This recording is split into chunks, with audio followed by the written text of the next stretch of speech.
요즘 아침 저녁이 되면요 한낮에 뜨거움은 사라지고요 선선한 바람이 불곤 합니다. 그래서 달력을 찾아보니요 지난 월요일인 8월 22일 처서였더군요. 근데 처서를 이제 인터넷에 쳐보니까 이렇게 설명이 나와요. 처서는 24일지기의 14번째로 태양 광명이 150도가 될 때이다. 양력으로는 8월 23일경에 음력으로는 7월에 해당한다. 여름이 지나 대기가 한푹 끓이고 선선한 가을을 맞이하게 된다고 하여 처서라 불렀다. 올해는 처서가 8월 22일에 시작되어서요 9월 7일에 끝난다고 하더군요. 본격적인 가을을 준비하는 계기라고 할 수 있을 것 같은데, 여러분 가을 하면 무슨 생각나세요? 무슨 말이 생각나세요? 가을 하면 저는 생각나는 말이 결실의 계기라는 말이 생각이 납니다. 지난주 그 예배 드린 후에 그 이정구 집사님이 교회 앞마당에 계시면 대추나무를 보시더라고요. 지난 보셨죠? 그래서 보시면서 올해는 대추나무가 대추가 많이 열렸네 말씀하시더라고. 많이 열려서 다 나누어 먹을 수 있겠다고 말씀하시더라고요. 작년까지 안 그랬거든요. 그래서 오늘 다 기대가 됩니다. 이런 맞추고 한번 확인해 보세요.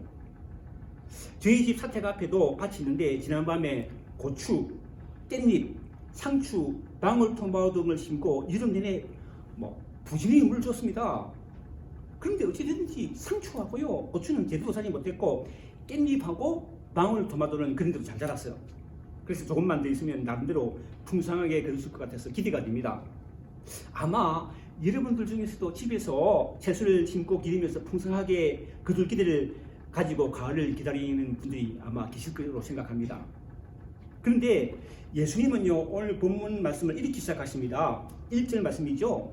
나는 참 포도나무요 내 아버지는 농부라. 이 전체가 21장으로 되어 있는 요한복음은 보면요 주님은 당신을 소개하면서 헬라어로 에고에이미 나는 뭐뭐이다라고 설명하고 계시는데요. 예를 들면 요한복음 6장 35절에서는요 나는 곧 생명의 떡이다 라고 하셨고, 8장 12절에서는요 나는 세상의 빛이다 라고 하셨으며, 10장 7절에서는요 나는 양의 문이다 라고 하셨고, 11장 25절에서는요 나는 부활이다 라고 하셨으며, 요한복음 14장 중에서는요 내가 곧 길이요 진리요 생명이다 라고 말씀하셨어요. 그리고 오늘 본문에서 예수님은요 나는 참 포도나무라 라고 하셨습니다. 예수님께서 여러 나무가 있는데 구태여 포도나무에 비유하신 이유가 있습니다. 포도나무는요 이스라엘에 있어서 가장 좋은 과실나무로 평가되었기 때문입니다. 예를 들면 구약 성경에 보면 노아가 농사를 처음 시작할 때 제일 먼저 심은 것이 뭐예요? 포도나무였어요. 창세기 9장 20절 말씀 보시면요 노아가 농사를 시작하여 포도나무를 심었더니, 그리고 풍성한 과실의 은과 사용되는 곳에는 언제나 포도나무 열매가 사용되었으며 현숙한 안에는 좋은 포도나무의 비율이었습니다. 시편 128편 3절 말씀 보면요 내 집 안방에 있는 내 안에는 결실한 포도나무 같으며, 그리고 극상품 포도는 언제나 최고의 가치를 나타내는 의미로 사용하였습니다. 예레미야서 5장 21절 말씀 보시면요 내가 너를 순진한 참 종자 곧 귀한 포도나무로 심었거늘. 반면에 포도나무에 잎이 마르고 포도나무에 열매가 없는 것은 황폐와 곤핍을 상징했어요. 방금 전에 읽은 예레미야서 5장 21절의 하반절 말씀 보면요 내가 내게 대하여 이방 포도나무의 악한 가지가 되면 어찌미냐 그렇게 말씀하셨어요. 이사야서 7장 23절에서는요 그날에는 천국 위에 천개의 가치가 있는 포도나무가 있던 곳마다 찔레와 가시가 날 것이며, 이처럼 이스라엘에 있어서 포도나무는요 귀하고 귀한 것이었기에 예수님은 당신을 참 포도나무에 비유하신 것입니다. 왜냐하면 앞에 살펴본 것처럼 구약 성경의 이스라엘의 포도나무에 비유할 때에 긍정적인 면도 있지만 부정적인 면도 있었기 때문이죠. 그래서 참 포도나무라고 말씀하셨다는 거예요. 이처럼 예수님은 당신을 참 포도나무라고 하시면서 하나님 아버지를 농부에 비유하셨습니다.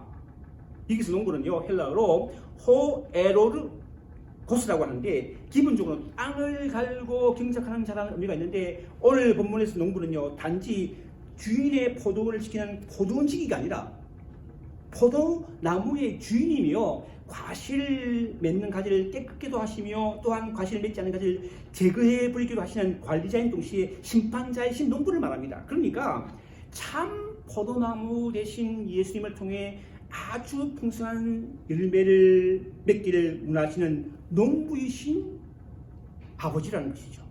아버지 하나님이라는 것이죠. 마치 우리가 밭에 채소나 과일을 심어놓고 가을이 되면 풍성한 과실을 맺기를 기다리는 것처럼 말입니다. 나는 참 포도나무여 내 아버지는 농부라고 하신 주님께서 말씀 이렇게 이어가십니다. 이 말씀 보시면요. 무릇 내게 붙어 있어 열매를 맺지 않은 가지는 아버지께서 그것을 제거해 버리시고 무릇 열매를 맺는 가지는 더 열매를 맺게 하려 하여 그것을 깨끗하게 하시느니라. 여러분 나무를 길러보시죠. 나무를 기르시죠. 그렇죠? 나무를 튼튼하게 잘 자라게 하기 위해서는 무엇보다도 물을 잘 줘야 됩니다. 물이 없이는 자랄 수 없기 때문입니다. 때로는 영양분도 주어야 나무가 튼튼하게 잘 자라야 됩니다. 물 주고 영양분 주고 그렇죠. 그리고 반드시 해야 할 일인데 그것은요 가지치기를 하는 것입니다. 가지치기를 통해서 성장된 가지를 제감으로 나무가 잘 성장하고 도와주고 때로는 가지치기를 통해서 나무의 아름다운 모양을 만들기도 하기 때문입니다. 그래서 우리 교회 앞에 있는 나무들도 가지치기 합니다. 가지치기 해요. 나무가 잘 자랄 수 있도록 말라 비틀린 것들은 잘라주고요. 가끔 보면요 삐쭉삐쭉하게 튀어나온 게 있어요. 그래서 어제 그렇게 잘랐어야 돼요. 딱 잘랐다. 다 하지는 못했지만 많아가지고 잘랐다는 거예요. 특별히 열매 맺는 나무 같은 경우에는 열매를 맺지 않는 가지는 잘라주어야 다른 가지에 영양분이 공급되어서 열매를 잘 자라가기 때문입니다. 특별히 죽은 가지가 붙어있는 중에는 원줄기에 빈균이 생겨서 전체 습기가 있기 때문에 반드시 잘라줘야 한다고 그러거든요. 근데 본문에서 주님이 말하는 열매를 맺지 못하는 가지는요 신령한 열매를 맺지 못하면서도 하나님께 속해 있느라고 자부하면서 거만을 드는 당시 유대인들을 비유하는 말이었어요.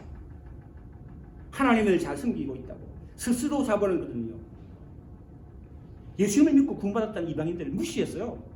그 당시에 무시했어요. 사도 바울은 하나님을 섬긴다면서도 하나님이 보내신 독생자 예수를 믿지 않고 구원했던 유대인들을 하나님께서 꺾어버리실 거라고 말씀하십니다. 로마서 11장 20절 21절인데요.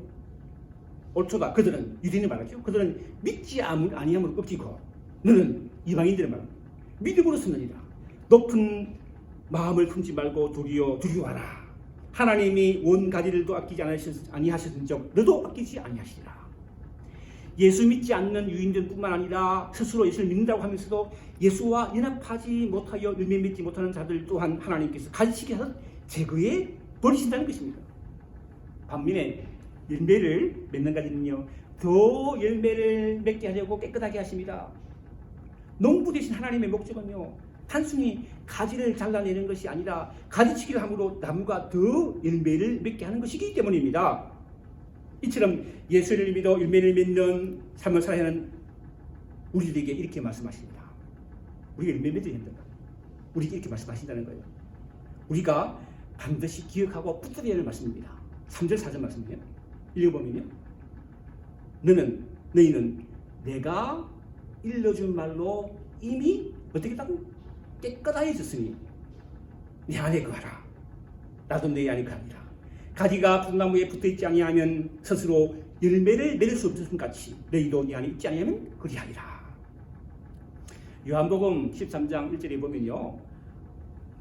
유월절 전에 예수께서 자기가 세상을 떠나 아버지께로 돌아가실 때가 이른 줄 아시고 세상에 있는 자기 사람들을 사랑하실 때 끝까지 사랑하신다는 말이 나옵니다.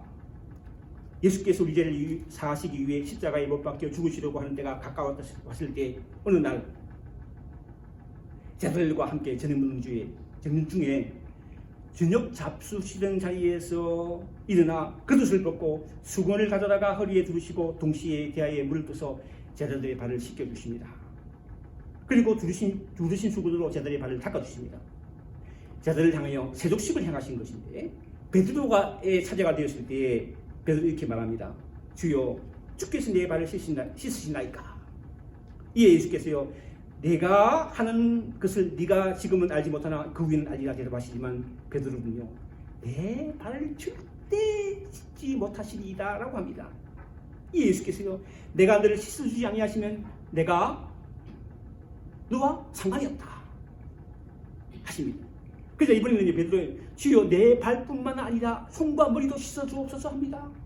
한 발 더 나아간 성질 급한 베드로다운 반응이죠. 이에 예수님께서 이렇게 말씀하십니다. 요한복음 14장 10절인데요. 이미 모욕한 자는 발밖에 씻을 필요가 없느니라. 온몸이 깨끗하니라. 너희가 깨끗하다 다는 아니니라. 여러분, 잔치에 초대에 받은 사람은요, 자신의 몸을 깨끗하게 씻고, 그러니까 목욕을 하고 옷을 차리고 갑니다. 그렇잖아요. 그냥 갑니까? 아니죠. 잔치 가는데 깨끗하게 가야지.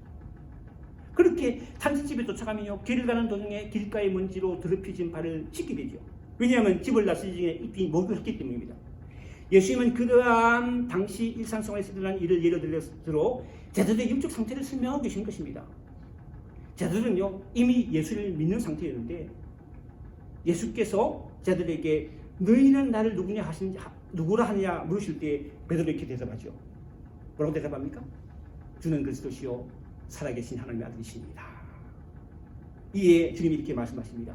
바요나 시몬아, 내가 복이 있다. 이를 내게 알게 한 이는 혈육이 아니요 하늘에 계신 내 아버지시니라. 만약 우리도, 여러분도 베드로처럼 주는 그리스도시요 살아계신 하나님의 아들이시다 라고 고백한다면요, 이는 하나님, 하늘에 계신 아버지 하나님께서 우리 구원자이신 예수를 알게 하신 것입니다. 그러므로 우리는 죄 사함받고 구원받은 것이 분명해요. 여러분, 주는 그리스도시요 살아계신 하나님 아들이라고 고백하는 하나님 알게 해서 그랬다는 거예요. 그럼 내가 죄 사함받고 구원받았다는 거예요. 왜냐하면 우리가 예수 믿으면 하나님 앞에 죄인임을 깨달을 때 가능하신 것이기 때문입니다. 그렇잖아요. 그래서 사도 요한은요, 요한 1장 9절에서 이렇게 말합니다. 만일 우리가 우리 죄를 자백하면 저는 미쁘시고로사 우리 죄를 사하시며 우리를 모든 불의에서 깨끗하게 하실 것이요, 만일 우리가 범죄하지 아니하였다 하면 하나님을 거짓말하는 자로 만드는 것이니 또한 그의 말씀이 우리 속에 있지 아니하니라. 사랑하는 성도 여러분, 우리는 우리 죄를 위하여 십자가 위에서 죽으신 예수를 믿음으로 우리를 죽음에 이르게 하는 죄를 사함받고 구원받은 줄 믿습니다. 진리예요, 진리. 얼마나 큰 복입니까? 여러분 예수 믿으시죠? 하나님 하셨다는 거예요. 이 자리 예배드리면 하나님 하셨다는 거예요. 구원받았다는 거예요. 복이라는 거예요. 사도행전 16장에 보면요, 바울과 실라가 복음을 전하다가 빌립보 감옥에 갇혔습니다.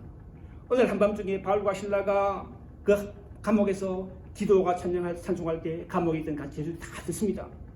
그런데 갑자기 큰 지진이 나서 옥토가 움직이고 감문문이 다 열리며 모든 사람의 메인 것이 다 풀어지는 기적이 일어납니다. 자다가 이 것을 본 간수가요, 깨고 제자들이 다 도망한 줄 알고 칼을 빼어 자살하려고 합니다. 이제 자신 인생이 끝났다고 생각한 것이죠. 그때 바울이 네 몸을 상하지 말라, 우리가 다 이긴노라 소리치면서 간수의 자살을 막습니다.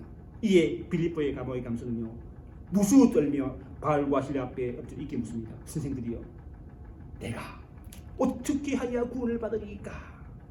이에 바울은 이렇게 생각합니다. 우리 모두가 믿음으로 받아야 할 말씀이죠. 주 예수를 믿으라. 그리하면 너와 네 집이 구원을 얻으리라. 얼마나 큰 복입니까?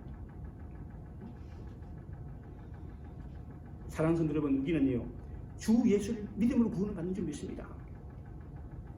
다른 게 아니고 우리가 어떤 일을 해서 받는 게 아니에요. 내가 그동안 열심히 숨겼기 때문에 구원 안 했다는 거예요. 주 예수를 믿음으로 구원받다는 거예요. 이처럼 예수 믿고 구원받는 우리들이 해야 할 일인데, 그것은요, 예수 믿는 사람답게 사는 것입니다. 좀 더 직설적으로 말하면 예수님처럼 사는 것입니다. 왜요? 예수 믿는 우리는 예수의 제자들이기 때문입니다. 제자라는 말을 구구산에 찾아봤더니요, 스승으로부터 가르침을 받거나 받은 사람, 혹은 기독교에서 예수의 가르침을 받아 그의 뒤를 따르는 사람이라고 나와요. 그렇습니다. 우리는요, 예수님의 가르친 대로 예수님의 뒤를 따라 사람들입니다.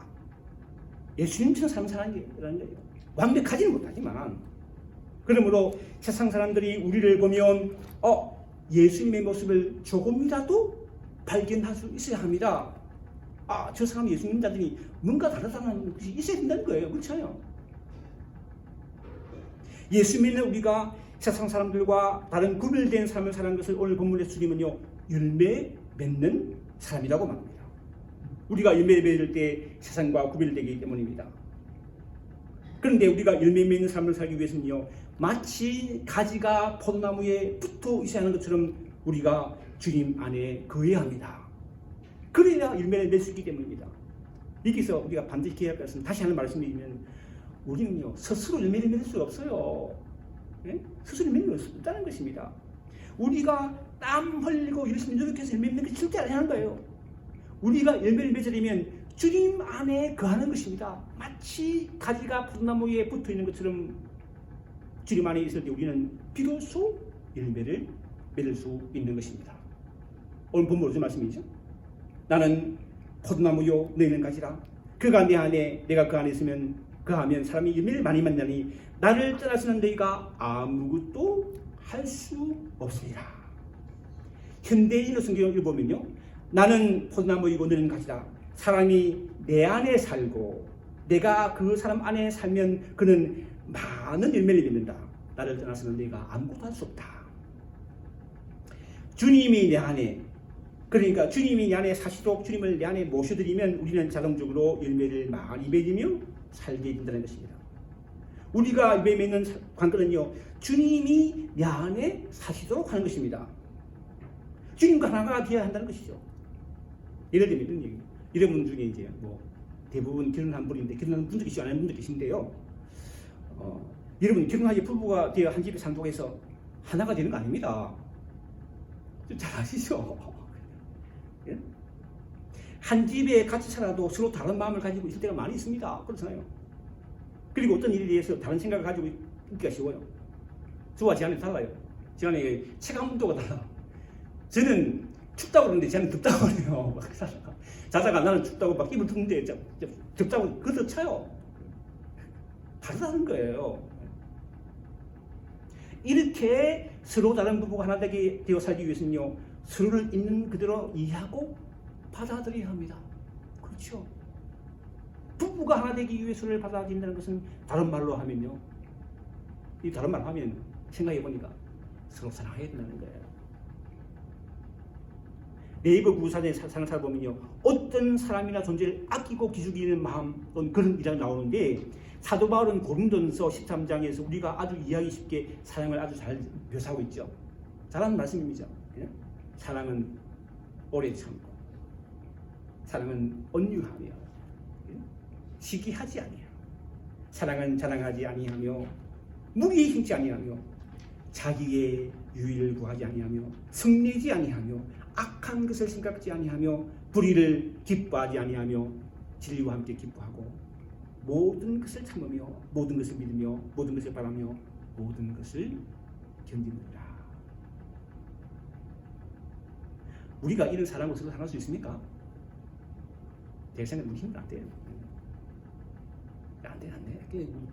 내 기억은 안 돼. 우리에게 이런 사랑이 있어서가 아니라 우리가 하나님으로부터 이런 놀라운 사랑을 이미 받았고 지금도 받고 있으며 앞으로도 하나님도 놀라운 사랑을 받을 것이기 때문입니다.